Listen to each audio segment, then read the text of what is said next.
friendly Muslim just for a quick second, because I honestly, like, you're really sick to talk to. I really enjoy our chats. So, even privately, by the way, thank you. I appreciate that. Ooh, But privately. what I was going to say to you was just food for thought, if I may. Like, when you're talking about coming on and trying to establish conversation and like have these conversations, whether it's human rights related or social welfare related or women's rights related or domestic violence, have you? I just some food for thought. Like, if I'm overstepping, please tell me. But I just want to say, you come from such a humanistic angle and you care so much. Like, we are literally on the same page about so many of these issues. And I would just encourage you to take that extra leap and think about the issues that you talk about and you want to try and resolve. Do you not ever see that maybe potentially the underlying reason for that is heavily linked to Islam and Islamic principles and the doctrine of Islam and what's kind of codified in this eternal book? So what we're dealing with here is a 7th century culture that's kind of been like set in stone through the Quran and the Sunnah. And now what we're seeing in these countries play out, which are issues that you heavily care about, are a result of being kind of having one foot in that side of things and trying to also progress and live in the modern world. Have you ever kind of tried to like rectify thinking about what role does Islam play on the issues that I'm trying to deal with? Yes, and in a positive way, I've had to expand who I'm listening to in terms of my Islamic knowledge also. Um, Sure. so and so I'm taking baby steps, because what's happening is the polarizing. So you just mentioned before, Horace, that Mufti, he advocates for the wife Wife beating. beating. Now, see, Mufti this yeah. this is where I would argue that you would then make sure that the information about the Prophet, peace be and blessing be upon him, never struck anyone. There's one hadith, and I know there's talk on that, but there is research behind it which also clears him of any misdoing. So these are the things that we need to talk about. There are female shakers that have a very better have.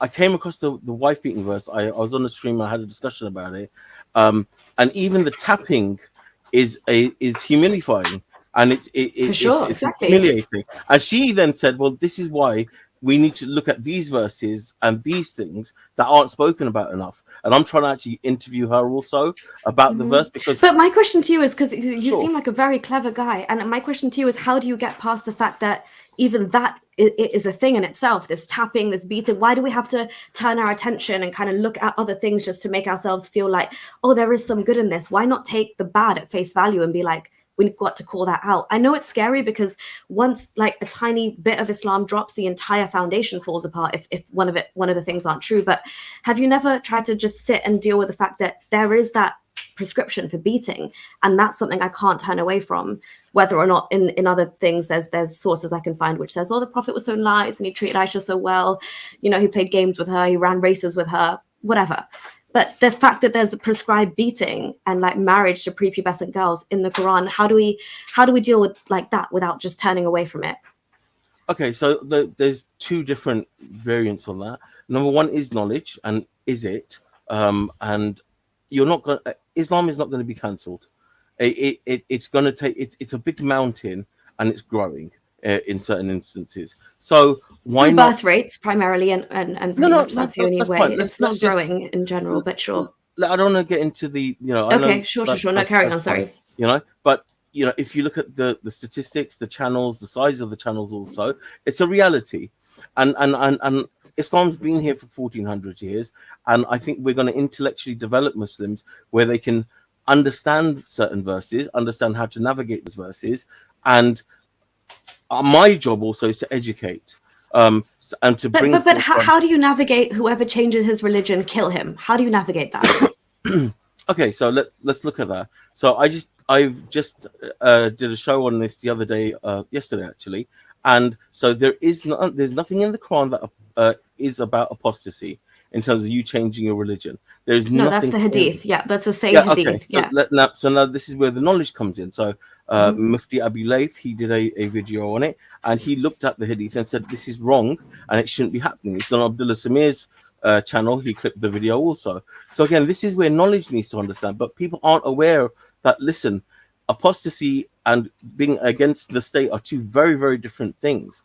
And what's happening is Muslims aren't even. Why? Because in Arabic, apostasy, the word for it is irtidad, which is akin to treason. Yeah, so that's an offense against So the how state. is that correct? different against? Yeah, exactly. Which does that not also like ring alarm bells in terms of the political aspect of Islam? Why should leaving your God behind be considered or put on the same footing as treason? But this is where we need to understand the time of when it happened. So at the time when it happened, when you were against the Muslims, you were against the community of Muslims, and so this is where these hadiths, and again, these some of these hadiths aren't 100%. You wouldn't put your house on it, kind of thing, and this is But what he does. you would. And if as a Muslim, I'd put my house on a Sahih Bukhari hadith, I would hedge all my bets No, on that. well, then you That's shouldn't. Then you But shouldn't why not? Why are you because going to you be a shouldn't Quranist then? Because how can because you not? no, That's where I get half my deen from. And 90% of my deen comes from that, if I'm a Muslim. No. That's fine. But then there are muftis, for example, Abu Layth, that has gone through Bukhari and said these are problematic hadith, and this is Okay. why they're problematic hadith, and these are the chains, and this is where the problems are. So again, when I speak about this, I speak with the knowledge that I've investigated a hadith. I don't. If anyone shows me a Sunnah.com hadith, I'm never ever taking that on face value. Why? Why No, not? but I got a why question. would I? But what this? No, is but what I got a totally genuine question. I mean, I've spoken Why? with Mufti Okay, Abu Layth one at second. Why do we have hadith sciences? Why do we have chains of links? Why are these things in place? The science of hadith is literally saying like, oh, how far back can this chain of narration be verified, and was there a liar in between? And if he was a liar, maybe he didn't lie on this occasion. So even a da'if hadith, according to Al Azhar University, is considered between like 35 and 65% accurate. Even a da'if, that's their ruling, because it could be accurate in that case. So You wouldn't take a life on that. You wouldn't take a life. But Muslims are. That's the thing. They're doing that. They're taking lives. In Pakistan, they're lynching people for that. Actually, so this is where we need to. This is the knowledge part of it. Rather than saying, "Oh, cancel Islam," which we're not going to do. Let's try and educate our people on this and go, "Listen, this is not wrong. This is not friendly." Yes, friendly. I got to ask you this. So I've spoken with Mufti Abu Layth on hours for hours at end and on end, and he and I totally understand how he like. I mean, I've spoken to him privately for very long times as well, and I totally get where he comes from. But don't you think that here, and I've said that to Mufti Abu Layth as well, and I've actually argued back and forth, and then we both at the end says, you know what, screw you. So, you know, we can't. But anyway, we respect each other a lot, and don't you think? I think at the end that you're just. This is your modern morality, which you're finding out that you're uncomfortable with. Simply put, you're better than Islam. That's why I'm trying to pull you out on this. But I go back and I think, do you just go back to the 7th century? Do you think Prophet Muhammad, a man in the 7th century, what is more likely? Isn't it likely that he would have committed what we call war crimes today? Someone who would have allowed sex slavery, and again, I'm not blaming him. I'm not saying that he should have had morals of today. I've said it before, even though like, the more I discover, the more I realize that Kuffars was probably slightly better because they at the Battle of Uhud, they didn't take Fatima. Yeah, they didn't take Fatima as a sex slave, even though they had one. But let's just ignore that point for a fact, for a minute, and we say, okay, you know, they were just eventually they wanted to kill Muhammad. Yeah, so whoever's the victor, he's gonna take over. Don't you think that Prophet Muhammad is more likely that he would have said, you know what, kill the ones who have committed treason or the ones who have left Islam, and forget about Prophet Muhammad, even Abu Bakr and Umar afterwards. Umar used to pull his sword out over ordinary matters, like over little things. What is more likely? Umar and these guys were brutal by today's lens, or they were way ahead of our time as well, and they really did mean what Mufti Abu Layth says that they meant. You'd have to be specific in regards to what incidences you're talking to, and I'd have to look at certain hadith. But again, I have made a mistake of, and I'm not shifting the blame. If there's a hadith that I know about and I've researched and I've got something to back it up, I'll talk about it. If there isn't, then I'll hold back on it, because I've seen where a hadith has something on sunnah.com and then I've researched the actual hadith and it's completely different, and there's other hadith that aren't listed there that contradict them. So for me personally, and I had an argument with someone about this yesterday, when it comes to hadith, I always want to research it thoroughly. Well, we know that, and even Mufti Abu Layth agrees with that, that the sex slavery, what we call sex slavery, but he calls it concubines, are legal in Islam. And this is Muwatta Malik. This is, I think, Muwatta Malik, he takes all of these hadiths on face value. He says, Yahya related to me from Malik, blah, blah, blah, blah, blah, that a man called Dafif said that Ibn Abbas was asked about coitus interruptus. He called a slave girl of his and said, tell them. So basically, hey, come over, slave girl. Tell them, like, how do I do coitus interruptus? I pull out, basically. So she was embarrassed. He said, it is all right. I do it myself. Malik said, a man does not practice coitus interruptus with a free woman unless she gives her permission. Okay, fair enough. A wife, you need to ask her for her permission.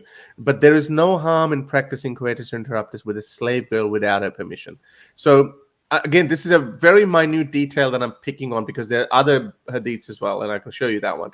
But Imam Malik, Mufti Abu Layth, ask him that one. But here, the most you can do is laugh it off, and you can say, well, there's a slight bit of difference between.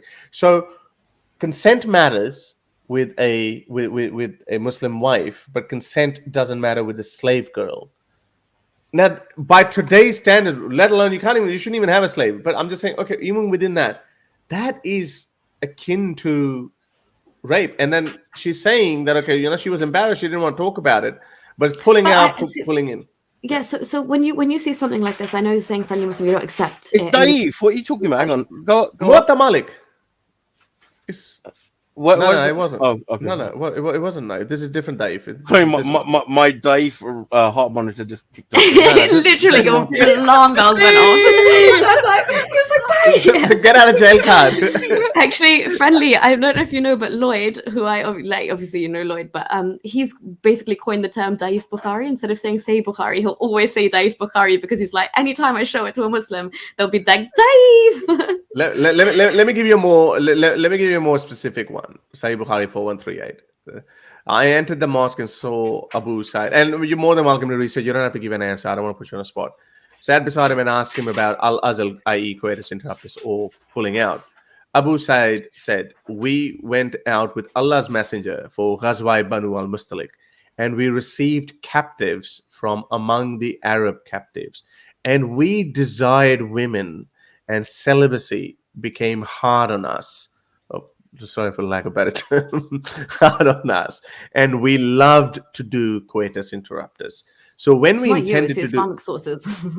so when we intended to do coitus interruptus, we said, how can we do coitus interruptus before asking Allah's messenger? The reason why they wanted to ask is because Jews had said that coitus interruptus is an evil practice. You're basically doing an abortion, and little babies are just floating in the sand. Who is present among us? So we asked him about it, and he said, it is better for you not to do so, or for any soul till the last day of resurrection is predestined. So look at this. Again, if we assume this hadith is Sahih, Prophet Muhammad was not concerned about these Arab captive women. Hey, like, why are you having sex with them? We've just murdered their husbands or whatever. Prophet Muhammad is saying, look, you know what? It's probably better if you don't pull out. But even if you do pull out, it doesn't matter, because if a baby that's going to be born is going to be born anyway. And there's so many of these kind of hadith.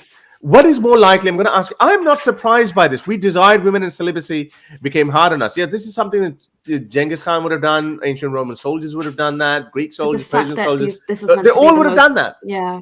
They all would have done that.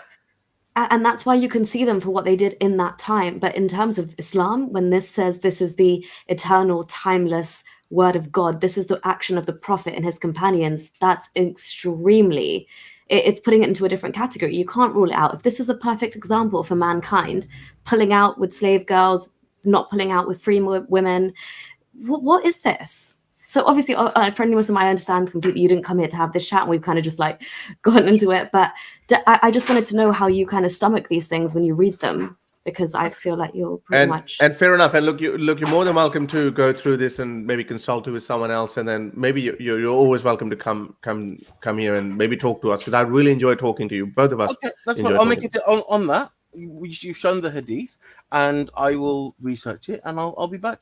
Fair enough. Have a proper discussion with it. I'm happy to have a discussion once I've had somebody properly research it, because I do have someone in Australia who I work with, and he researched it. He's an Arabic speaker, so he's got a lot of more information on these than I do straight off the hand.